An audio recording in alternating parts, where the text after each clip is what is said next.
After limits, the topic which must come is continuity and differentiability. This series will help you to understand the topic and you can solve problems easily. In this video, you will learn what is meant by continuity of a function at a certain point, and followed by graphical approach to understand continuity, followed by mathematical approach to understand continuity, where we will see how can we mathematically prove the function is continuous at a certain point.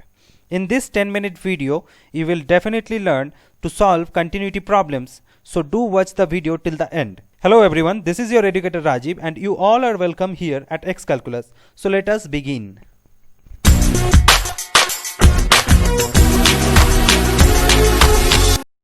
Well, now in the beginning of this chapter we need to learn what is meant by continuity.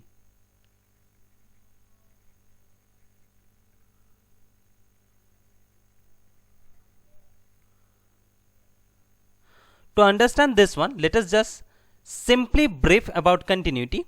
Suppose we are drawing a graph of a function and we don't need to remove your pen or whatever with you are drawing the graph, or we don't need to make any jump.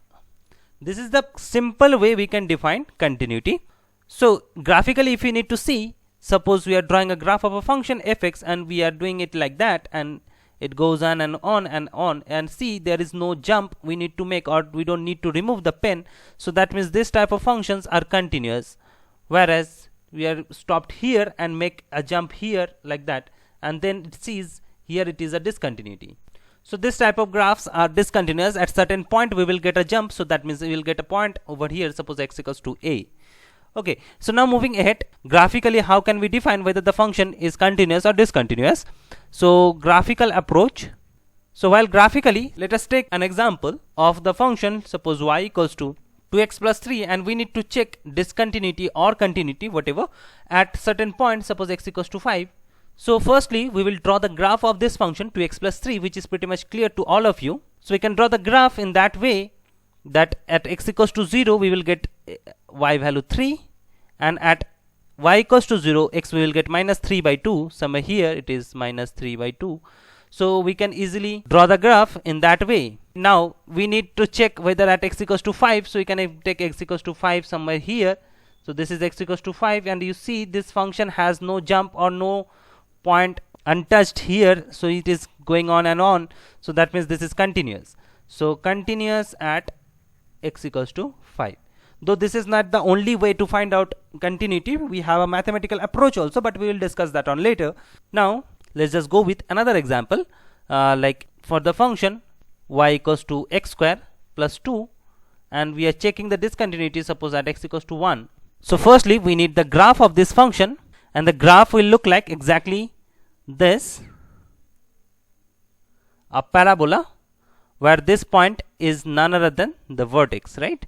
This point is none other than 0, 2, right? Now we need to check at x equals to 1, so somewhere where it is 1, so here at 1 it gives us 5, so somewhere here it is suppose 5. So you see there is no jump, and hence we can see that the function is continuous at x equals to 1.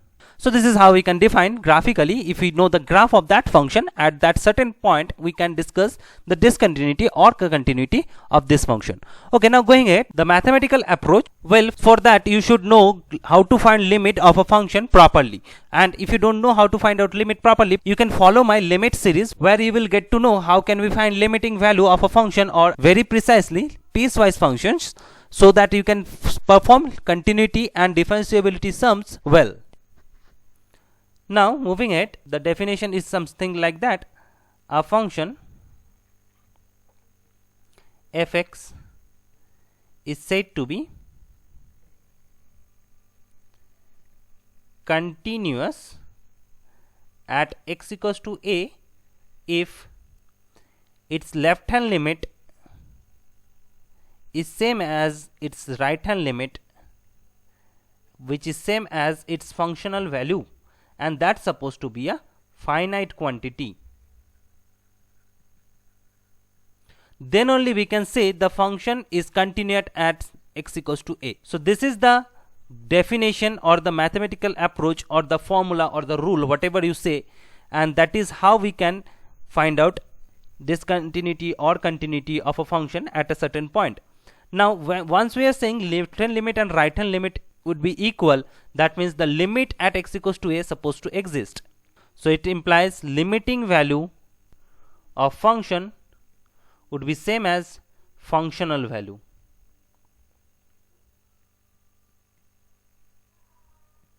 If you don't know how to find out limit of a piecewise function, follow my limit series and you will get to learn easily finding limiting value of a piecewise function, which will be more needed here while finding continuity or discontinuity of a function.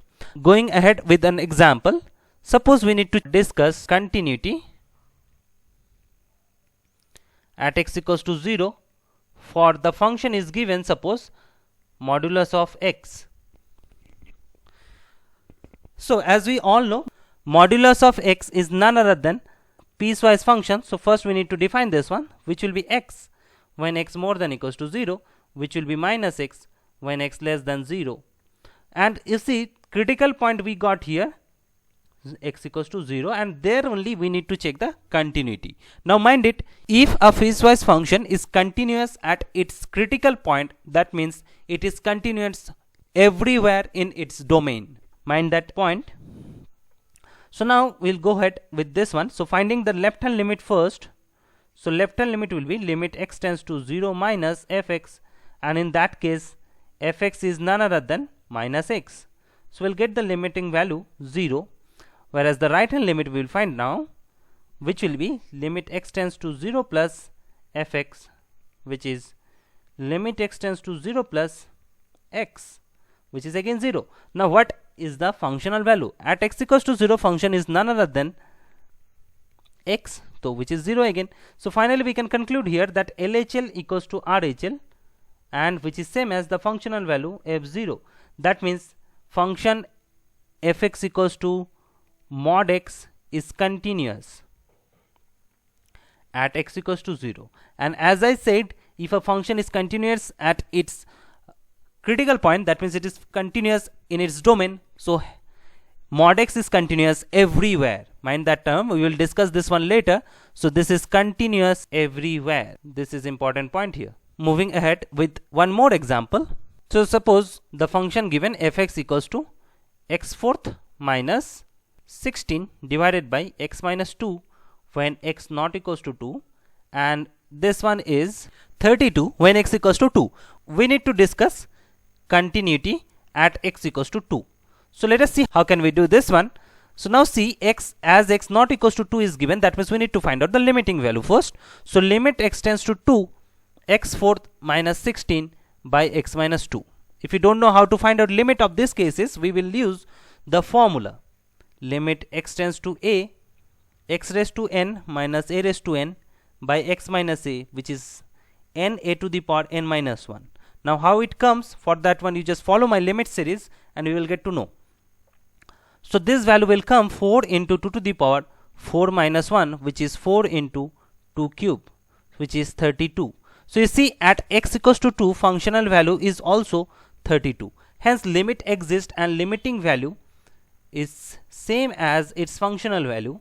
So that means the function is continuous at x equals to 2. So this is how we can do this one. We'll have now one more sum on that. So let us just go with another example. Find k if fx equals to, fx is given sine 3x by x when x not equals to 0 and k when x is 0.